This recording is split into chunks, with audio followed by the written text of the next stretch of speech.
2013 पासून तो निकाल दिला की पूर्वलक्षी प्रभाव आहे, म्हणजे ज्यांचे नोकऱ्या 20 वर्ष 25 वर्ष झाले.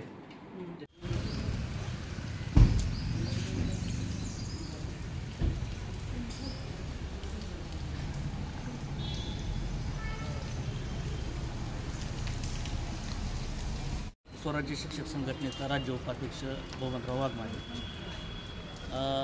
माननीय सर्वोच्च न्यायालयानं एक निर्णय दिलेला आहे की सर्वच लोकांना प्राथमिकच्या 1 ते 8 मध्ये जे शिकवणारे आहेत त्या सर्वांना TET उत्तीर्ण होणं बंधनकारक आहे.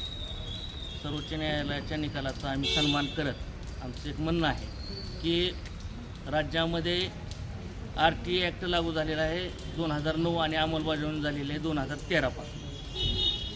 मग असे असताना पूर्वलक्षी प्रभावाने म्हणजे ज्या लोकांची नोकरी आज 20 वर्ष 25 वर्ष 30 वर्षपर्यंत होत आलेली आहे त्याही लोकांना परत TET देणं हे कितपत योग्य राहील आणि त्याबाबत पुनर्विचार याचिका दाखल करावी. महाराष्ट्र शासनाने शब्द दिलेला होता की आम्ही याबाबत पुनर्विचार याचिका दाखल करू, परंतु आज तागायत शासनानं ती याचिका सुप्रीम कोर्टामध्ये दाखल केलेली नाही. उत्तर प्रदेश असेल, तामिळनाडू असेल, केरळ असेल, काही राज्यांनी आपल्या लोकांच्या किंवा शिक्षकांच्या भविष्यासाठी पुनर्विचार याचिका दाखल केलेली आहे. त्याच पद्धतीनं आमच्याही राज्यानं महाराष्ट्र शासनानं ती याचिका दाखल करावी अशी आमची त्यांना विनंती आहे. ही मागणी घेऊन आज आम्ही कलेक्टर महोदयाकडे आलेलो होतो. त्याच पद्धतीनं आमचं दुसरं एक म्हणणं आहे की आमचा आहे इतर मागास बहुजन कल्याण विभाग. ज्यावेळेस सर्व निर्णय शिक्षण विभाग घेतं, साधे एखाद्या दिवसाची सुट्टी जरी असेल शिक्षण विभागानं घेतल्यानंतर पुन्हा त्याच्यावर आमचा विभाग विचार करतो.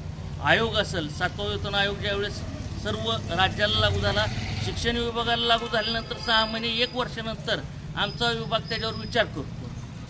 अशा असताना मात्र राज्यामध्ये शिक्षण विभागामध्ये कुठलाही पत्रव्यवहार अद्यापर्यंत चालू झालेला नसताना अत्यंत तातडीनं ज्या ठिकाणी शिक्षकांच्या हिताचे प्रश्न आहेत ते टाळले जातात, परंतु इतर मागास बहुजन विभागाने या प्रश्नाला गांभीर्याने घेत दुसऱ्या दिवशी पत्रव्यवहार चालू केला आणि सगळे सर्क्युलर फिरवायला चालू केले.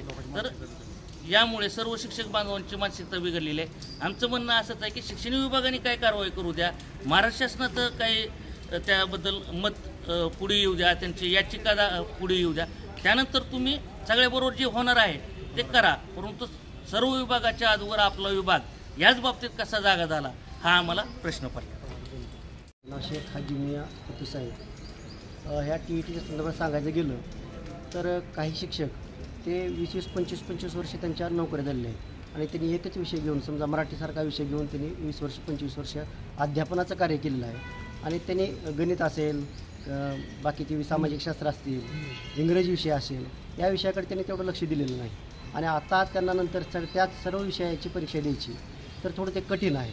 याचं जर काठिण्य पातळी खूप हाय लेवलची आहे. याचे मेरिट पाहिलं तर 2-3% असतं महाराष्ट्रामध्ये आणि याच्यामध्ये या शिक्षकांना लुटलं जातं. हा शिक्षकावर होणारा अन्याय आहे. मला असं म्हणायचं की हा अन्याय दूर करावा आणि शिक्षकाला न्याय द्यावा. घ्यायचीच ना तुम्हाला TET घ्यायचीच ना तर त्या विषयामध्ये त्या शिक्षकांना त्या विषयामध्ये त्या विषयाची तुम्ही TET घेऊ शकता.